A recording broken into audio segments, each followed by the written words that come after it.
अस्सलामुअलैकुम नाज़रीन, मैं मोहम्मद असलम हुसैन सियासत की ख़बरों में आप सबका इस्तकबाल करता हूँ।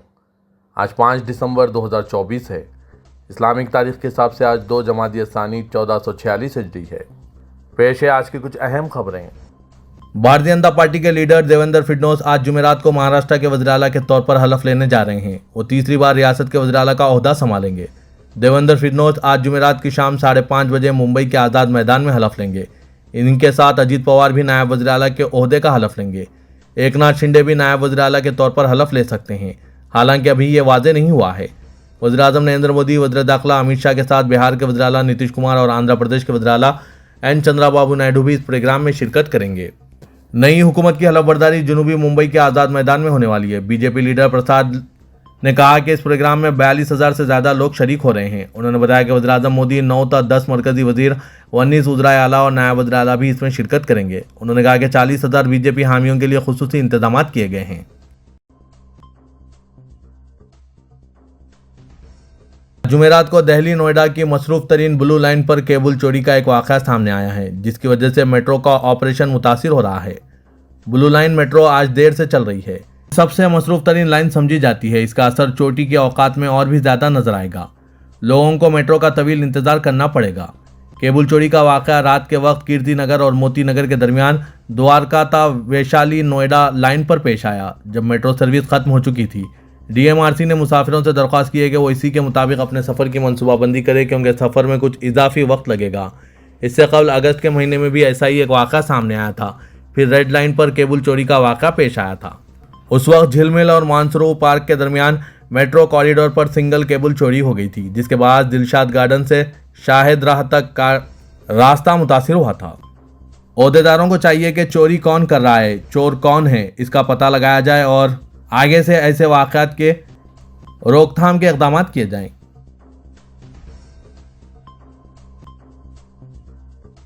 आसाम के वज़ीर आला हिमंता बिस्वा शर्मा, जो मुस्लिम दुश्मनी का कोई मौका हाथ से जाने नहीं देती हैं, उन्होंने एक और ऐलान इस ज़िमन में किया है कि इसकी वजह से रियासत के मुसलमानों को शदीद तकलीफ पहुंचेगी।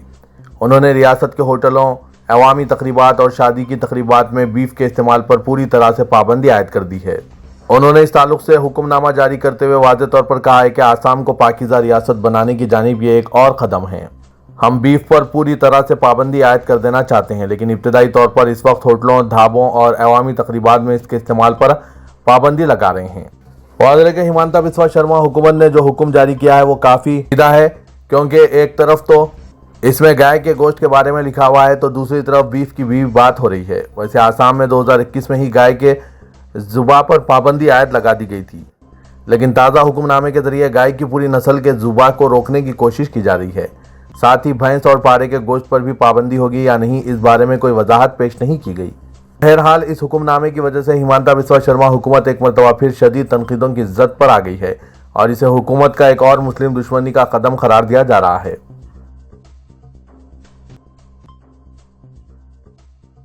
पंजाब में शिरोमणि अकाली दल के लीडर सुखबीर सिंह बादल पर कातिलाना हमला हुआ है। अकाल तख्त की बेअदबी के मामले में अमृतसर में वाक़े गोल्डन टेम्पल में मजहबी सजा काट रहे सुखबीर सिंह बादल को गोली मारने की कोशिश की गई, लेकिन वो इस हमले में बाल बाल बच गए। दरबार साहब के सामने हमलावर की फायरिंग से गोल्डन टेम्पल इहाते में हंगामा मच गया। हालांकि वहां मौजूद लोगों और सादा लिबास में मौजूद पुलिस एहलकारों ने हमलावर को पकड़ लिया। अकाली दल के leader Sukhbir Badal golden temple के दरवाजे पर दरबान के तौर पर अपनी मजहबी सजा काट रहे थे, तभी एक हमलावर वहां पहुंचता है और अपनी जेब से पिस्तौल निकालकर इन पर तान देता है। ये देखकर वहां मौजूद सेवादार और पुलिस एहलकार आगे बढ़ते हैं और हमलावर को रोकने की कोशिश करते हैं। वो इसके हाथ से पिस्तौल छीनने की कोशिश करते हैं। इसी असना में गलती से गोली चल जाती है, लेकिन ये गोली खुशकिस्मती से किसी को नहीं लगी, बल्कि सामने दीवार में लग जाती है। इसके बाद सभी एहलकार मिलकर इस हमलावर को दबोच लिए। रियासत उत्तर प्रदेश के संबल तशद्दुद की जांच के तहत एसआईटी और फॉरेंसिक टीम ने जामा मस्जिद इलाके में तलाशी मुहिम दूसरे रोज भी जारी रखी। घरों के साथ साथ जांच टीम नालों और नालियों में भी सबूत तलाश कर रही है। टीम ने मुख्तलिफ मुकामात पर मेटल डिटेक्टर की मदद से मुकम्मल छानबीन की, यहाँ तक कि सफाई मुलाजमीन की मदद से नालियों से गिलाजत भी निकाली गई। ताहम दूसरे दिन भी पुलिस को कोई सुराग नहीं मिल सका। और तलब है कि 24 नवंबर को जामा मस्जिद के सर्वे के दौरान यहाँ मुस्लिम नौजवानों की बड़ी तादाद जमा हो गई थी और जब सर्वे टीम के साथ आए लोगों ने मजहबी नारेबाजी की तो झगड़ा शुरू हो गया। पुरतशद्दुद हुजूम पर पुलिस ने लाठी और आंसू गैस के गोले दागे, लेकिन बात नहीं बनी। इसके बाद हुई फायरिंग में 5 मुस्लिम नौजवान शहीद हो गए कि 25 से ज्यादा अफराद जख्मी हुए हैं। अब पुलिस ने तशद्दुद के दौरान पथराव और फायरिंग के वाक़यात की जांच शुरू की है। पुलिस ने एएसपी श्री चंद्रा की क़यादत में मस्जिद के आसपास तशद्दुद वाली जगह पर तलाशी मुहिम चलाई। एसआईटी और फॉरेंसिक टीम ने मेटल डिटेक्टर की मदद से नालों और झाड़ियों की जांच की। टीम का दावा है कि नालियों से गंदगी निकालने पर कारतूस के 6 खौल मिले, जिसमें 3 देसी कारतूस 32 बोर के थे, जबकि 9 mm के 3 खाली खौल बरामद हुए। इसमें हैरानकुन बात यह थी कि 9 mm के खौल पर POF यानी पाकिस्तान ऑर्डिनेंस फैक्ट्री लिखा हुआ था। वहां एक क्यूजिक पर USA लिखा हुआ था। ये बाजियाबी न सिर्फ पुलिस के लिए एक चैलेंज है, बल्कि इसने कौमी सलामती से मुतालिक सवालात को भी जन्म दिया है। गैर मुल्की कारतूस के खौल की बरामदगी के बाद इंटेलिजेंस शोबा अब मजीद चौकन्ना हो गया है। लोकसभा में अपोजिशन के लीडर राहुल गांधी, रुकने पार्लियामेंट प्रियंका गांधी समेत कांग्रेस के एक वफ्द को संभल जाने से रोक दिया गया। राहुल गांधी संभल में तशद्दुद के मुतासरीन से मुलाकात के लिए अपने काफिले के साथ निकले, लेकिन उत्तर प्रदेश पुलिस ने इन्हें जाने की इजाजत नहीं दी। इस दौरान पुलिस अफसर और राहुल गांधी के दरमियान कुछ देर तक टकरार भी हुई, मगर इन्हें वापस लौटा दिया गया। इसके बाद राहुल ने कहा है कि यह नया हिंदुस्तान आइन को खत्म करने का हिंदुस्तान है, मगर हम लड़ते रहेंगे। प्रियंका गांधी, मल्लिकार्जुन खड़गे समेत कई लीडरान ने राहुल को संभल जाने से रोकने पर शदीद बरहमी का इजहार किया। साथ ही पार्लियामेंट में पार्टी के रुकने पार्लियामेंट मोहम्मद जावेद ने यह मसला उठाया, जिसके बाद अपोजिशन पार्टियों ने ऐवान से वॉकआउट किया। तफसीलात के मुताबिक उत्तर प्रदेश पुलिस ने सुबह से ही गाजीपुर बॉर्डर को छावनी में तब्दील कर दिया था और कई लेयर के सिक्योरिटी इंतजाम किए गए थे। इस दौरान बॉर्डर पर काफी देर तक ट्रैफिक भी मुतासिर रही। कांग्रेस लीडर राहुल ने उत्तर प्रदेश के DGP से दरियाफ्त किया कि मुझे जाने से क्यों रोका जा रहा है, तो उन्होंने जवाब दिया कि लॉ एंड ऑर्डर का मसला है। जामा मस्जिद दिल्ली के सर्वे के मजमून मुतालबे पर बानी व सदर interfaith harmony foundation of India doctor Khwaja Iftikhar Ahmed ने सख्त रद्दअमल का इजहार करते हुए कहा कि शरपसंद अनासिर मुसलमाना ने हिंद के सब्र का और कितना इम्तिहान लेंगे। उन्होंने कहा कि आया हमारा महज़िब हिंदू मुआशरा और ख़ुद अक़लियतें बिलखुसूस मुसलमाना ने हिंद अपने को मसीहा करार देने वाले इस इंतशारी टोले के खिलाफ कब अपनी आवाज़ बुलंद करेंगे। उन्होंने कहा कि दिल्ली की जामा मस्जिद हिंदुस्तान के मुसलमान के सर का ताज और इसकी अजमत व हशमत की अलंबरदार है, जो अपने अंदर तारीख़ के वो अहम तरीन मनाजिर और नशीब व फराज मोए हुए हैं, जिनके बगैर वतन अजीज़ की ना तारीख़ मरतब की जा सकती है और ना इस पर बात ही हो सकती है। इसके बुलंद मीनारें हर दौर में हक़ की आवाज़ उठाने की गवाह, इसका सहन मिल्लत के माबीन अजमा नुमाइंदगी व तर्जुमानी की मजलिसों की आमजगा रहा है। इसका मंबर हक़ व सदाकत की आवाज़ बुलंद करने और इसकी सीढ़ियाँ इन कदमों पर चलने और चढ़ने की तरह हैं, जिनको मंजिल तय करने चढ़ना ही पड़ता है। हर दौर में मिली रहनुमा और रहबरी का यहाँ से फरीज़ा अदा किया जाता रहा है। ये वो किरदार जो इंतशार टोले को खटकता है, कभी वहाँ कुछ सर फिरे उल्टे सीधे नारे लगाने की जुर्रत करते और कभी कोई और नाज़िबा हरकत करते देखे गए हैं। मुल्क की पुरअमन अक्सरियत को भी इसके खिलाफ आवाज़ बुलंद करनी चाहिए। उन्होंने कहा कि मुसलमान हिंद के जो जज्बात इस तारीखी जामा मस्जिद के साथ जुड़े हैं, इनको छेड़ना बदामनी और फसाद बर्पा करने की एक साजिश का हिस्सा है। डॉक्टर ख्वाजा इफ्तिखार अहमद ने कहा कि अब मजीद मुसलमानों के सब्र का इम्तिहान ना लीजिए। ना इन सब पर आपकी क्या राय है, कमेंट के जरिए ज़रूर बताइएगा। बॉलीवुड सुपरस्टार सलमान खान की शूटिंग की साइट पर गैर कानूनी तौर पर दाखिल होने पर आज एक शख्स को पुलिस ने हिरासत में ले लिया। जब इस शख्स को रोका गया तो उसने मुबैना तौर पर पूछा कि क्या मैं बिश्नोई को कॉल करूं। मुश्तबा शख्स को मजीद पूछताछ के लिए शिवाजी पार्क पुलिस स्टेशन ले जाया गया। लॉन्स बिश्नोई और इसके साथियों की जानिब से सलमान खान को धमकियों में हालिया इजाफे के दौरान यह वाक़या पेश आया है। बिश्नोई ने 1998 में काले हरन के शिकार के सिलसिले में सलमान खान को निशाना बनाया था। भारतीय हिंदू महासभा ने बांग्लादेश में हिंदुओं पर हालिया हमलों की सख्त मजम्मत की और मगरबी बंगाल का दौरा करने वाले बांग्लादेशियों का बाइकआउट करने की अपील की। तंजीम के रियासती सदर चंद्रचूड़ गोस्वामी ने हिंदुस्तानियों से अपील की कि वो बांग्लादेशी शहरियों को उस वक्त तक खिदमत फराहम ना करें और क़याम की जगह ना दें जब तक कि उनका मुल्क हिंदुस्तानी परचम की मुबैना बेहुरमती पर माफ़ी ना मांग लेता। गोस्वामी ने मीडिया से बातचीत करते हुए कहा कि हम सब इससे ये अपील करते हैं कि वो तिब्बी इलाज या दीगर मकासद के लिए हिंदुस्तान का दौरा करने वाले बांग्लादेशियों को कमरे किराए पर देने, होटल में ठहरने की जगह देने या सामान फरोख्त करने से गुरेज करें।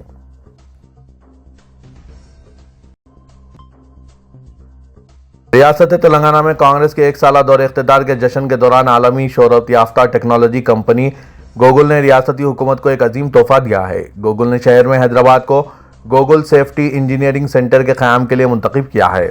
दुनिया भर में गोकुल सेफ्टी इंजीनियरिंग सेंटर का ये 5वां मरकज होगा जो कि हैदराबाद में कायम किया जाएगा और एशिया पैसिफिक में टोक्यो के बाद शहर हैदराबाद में गोकुल का यह दूसरा मरकज होगा। गोकुल के जिम्मेदारों के वफ्द ने आज chief information officer Gokul royal Manson की क़यादत में चीफ मिनिस्टर तेलंगाना रेवंत रेड्डी से इनकी क़यामगाह वाक़ जुबली हिल्स पर मुलाकात करते हुए इन्हें कंपनी के इस फैसले से वाकिफ करवाया और कहा कि कंपनी ने माह अक्टूबर में हिंदुस्तान में गोकुल सेफ्टी इंजीनियरिंग सेंटर के क़याम का ऐलान किया था और मुल्क की बेशतर रियासतों की जानिब से इस मरकज़ के क़याम के लिए कंपनियों को राग़िब करने के इक़दाम किए जा रहे थे, लेकिन कंपनी ने शहर हैदराबाद में इस सेफ्टी सेंटर के क़याम के सिलसिले में फ़ैसला किया है क्योंकि रियासत तेलंगाना डिजिटल स्किल डेवलपमेंट में मुल्क की दीगर रियासतों में सबसे आगे हैं।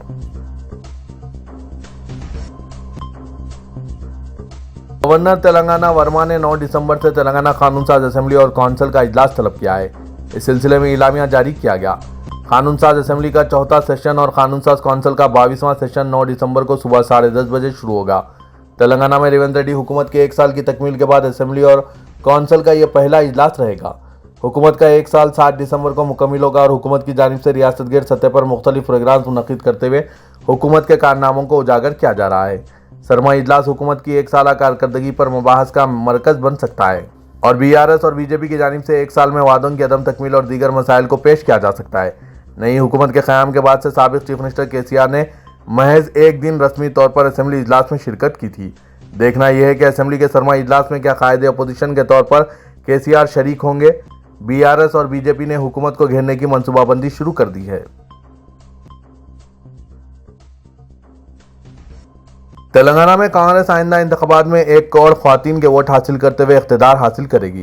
तेलंगाना के वज़ीर आला रेवंत रेड्डी ने आज पेद्दापल्ली में युवा विकासम जलसे-आम से खिताब के दौरान बताया कि हुकूमत की जानिब से 1 करोड़ ख्वातीन को रियासत भर में करोड़पति बनाने के मंसूबे के साथ हुकूमत काम कर रही है और इन्हें यकीन है कि आइंदा 5 साल के दौरान इस निशाने को मुकम्मिल कर लिया जाएगा और ख्वातीन को इस मंसूबे में शामिल करते हुए आइंदा असेंबली इंतखाबात में कांग्रेस पार्टी महज ख्वातीन के 1 करोड़ वोट हासिल करेगी।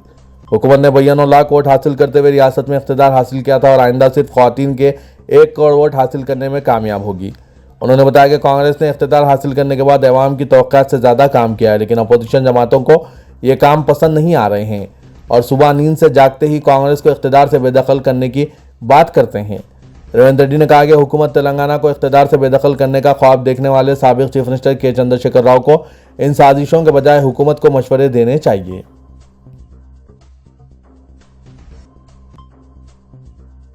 शहरी इलाकों को सैलाब के खतरे से महफूज करने के लिए Hyderabad disaster response and assets protection agency Hydra ने हिकमत अमली तैयार की है। हैदराबाद में मुनक़िदा जियो स्मार्ट 2024 कॉन्फ्रेंस से खिताब करते हुए कमिश्नर हैदरा रंगानाथ ने हैदराबाद में सैलाब से बचाव के लिए इक़दाम की वजाहत की।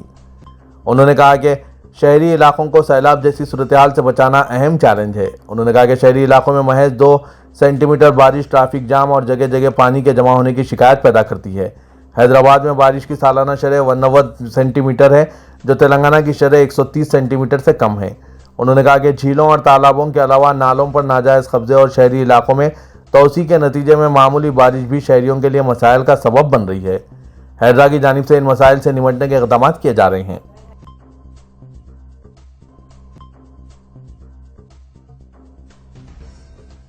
रुकने पार्लियामेंट हैदराबाद असदुद्दीन अवैसी ने लोकसभा में रेलवे तरमीमी बिल में हिस्सा लेते हुए बताया कि इनके हल्के में वाक़ नामपल्ली हैदराबाद रेलवे स्टेशन की तजदीद और तज़य्युन के काम नहीं अंजाम दिए गए। इनके हल्के में वाक़ फलकनुमा और शास्त्रीपुरम रेलवे ओवरब्रिज के काम में मुसलसिल ताख़ीर की वजह से ये काम Guinness book of world record में दर्ज कराया गया। गुज़िश्ता 4 साल से फलकनुमा और शास्त्रीपुरम रेलवे ओवरब्रिज के काम ज़ेर-अल्तवा है। शास्त्रीपुरम रेल ओवरब्रिज के तामीराती कामों के दौरान अब तक तकरीबन 10 से 15 लोग अपनी जानें गंवा चुके हैं। असदुद्दीन अवैसी ने वजीर रेलवे से ख्वाहिश की कि बिहार के किशनगंज के कोचा दमन में रेलवे स्टेशन की तामीर की जाए। असदुद्दीन अवैसी सदर मजलिस ने लोकसभा में रेलवे तरमीमी बिल पर मुबाहस में हिस्सा लेते हुए इन ख्यालात का इजहार किया। उन्होंने कहा कि रेलवे तरमीमी बिल सिर्फ कागजात का तबादला दिखाई दे रहा है, जबकि रेलवेज को कई चैलेंजेस का सामना है। यूनाइटेड मुस्लिम फोरम ने मुल्क के मौजूदा हालात में मुसलमानों को दरपेश मसाइल से निपटने और इसके हल के लिए एक मुनज़्ज़म लाही अमल की तजवीज़ को मंजूरी दी है। फोरम का इजलास फोरम के सदर मौलाना मुफ्ती सैयद सादिक मुईउद्दीन फ़हीम की सदारत में media plus auditorium gun foundry में मुनक़िद हुआ। फोरम के इजलास में शुरका ने मुल्क के हालात का जायज़ा लिया। इजलास में मौलाना खालिद सैफुल्लाह रहमानी, मौलाना सैयद शाह अली अकबर निज़ामुद्दीन हुसैनी साबरी, मौलाना सैयद शाह हसन इब्राहिम हुसैनी कादरी सज्जाद पाशा, मौलाना शाह मोहम्मद जमालुर रहमान मिफ्ताही, जनाब ज़ियाउद्दीन नैयर, मौलाना मोहम्मद हुसामुद्दीन सानी, जाफ़र पाशा, मौलाना मीर कुतुबुद्दीन अली चिश्ती और दूसरे शामिल थे।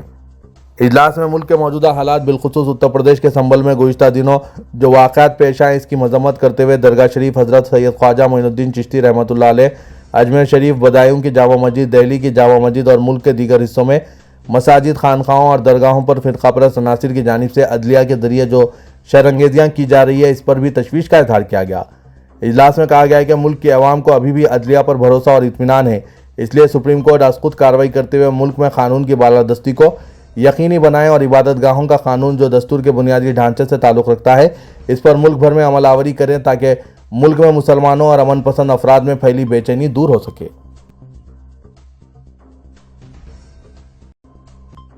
तेलंगाना पुलिस ने साल 2014 में लापता हुए लड़के का तकरीबन 10 साल बाद पता चलाते हुए इसे माँ बाप के हवाले कर दिया।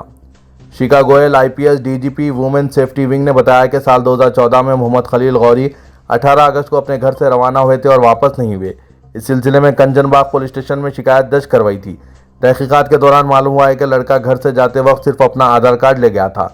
इसे काफ़ी तलाश किया गया, ताहम लड़के का पता नहीं चल सका, जिस पर मुकामी पुलिस ने इस केस की तहकीकात एंटी ह्यूमन ट्रैफिकिंग यूनिट के हवाले कर दी थी। वुमेन सेफ्टी विंग ने तकनीकी शवाहिद की मदद से पता चलाते हुए मामूली सुराख की वजह से लड़के का रियासत उत्तर प्रदेश के कानपुर में पता चलाया और इसे बाहिफाजत शहर लाकर इसके अरकान ख़ानदान के हवाले कर दिया। पुलिस के मुताबिक लड़के को उत्तर प्रदेश पुलिस ने कानपुर रेलवे स्टेशन से पकड़कर चाइल्ड केयर इंस्टीट्यूशन पहुंचाया था, जहां से सरकारी मुलाजिम S सिंह ने इस लड़के को गोद लिया और उन्होंने इसका नाम तब्दील करते हुए अभिनव सिंह रख दिया था। लड़का जब घर से लापता हुआ इसकी उम्र 12 साल थी और अब इसकी उम्र 22 साल बताई गई है। इसी तरह पुलिस ने साल 2015 में नाचाराम पुलिस स्टेशन के हुदूद से लापता हुए लड़की का 9 साल बाद पता चलाते हुए इसे इसके अरकान ख़ानदान के हवाले किया है।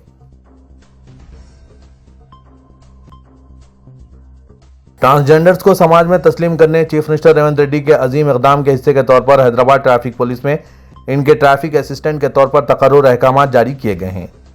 नीता रामचंद्रन, महकुमा बहबूदी ख्वातीन व इत्फाल, रवि गुप्ता प्रिंसिपल सेक्रेटरी दाखिला और कमिश्नर पुलिस CV आनंद ने ट्रांसजेंडर्स के तकर्रुर के सिलसिले में के साथ एक इजलास मुनक्किद करते हुए अहकाम जारी किए हैं। हुकूमत की हिदायत पर अमल करते हुए महकुमा समाजी बहबूद की जानिब से दी गई उम्मीदवारों की फहरिस्त के मुताबिक गोशा महल परेड ग्राउंड में हैदराबाद पुलिस में ट्रैफिक असिस्टेंट्स के लिए इवेंट्स मुनक्किद की गई। DCP south west home guard commandant और एडिशनल DCP CAR की जानिब से तश्कील दी गई तकर्रुरात की कमेटी ने महकुमा बहबूद के अहदेदारों की मौजूदगी में फिजिकल इवेंट का एहतमाम किया।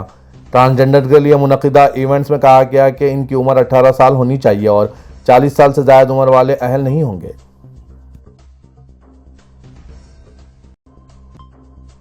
रुकन असेंबली चन्नान गुट्टा व कायदे मजलिस मुक़न्नना पार्टी अकबरुद्दीन अवैसी ने कमिश्नर पुलिस हैदराबाद CV आनंद से कहा है कि ठेला मंडी पर कारोबार करने वाले हॉकर्स व दीगर छोटे ताजरीन को नुकसान पहुंचाए बगैर ट्रैफिक को बाकायदा बनाया जाए।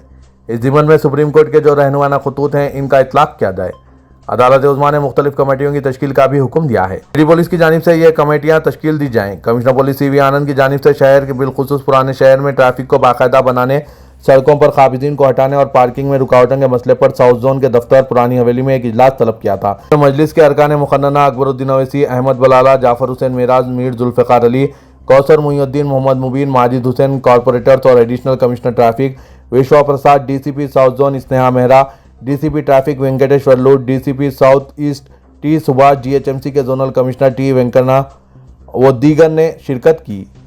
अकबरुद्दीन अवैसी ने बताया कि छोटे कारोबारियों के पेट पर ना मारा जाए, इनके मफादात का तहफ़्फ़ुज़ ज़रूरी है। उन्होंने कहा कि पुराने शहर में ट्रैफिक के मसले से निपटने के लिए एक मजबूत लाही अमल बनाया जाए।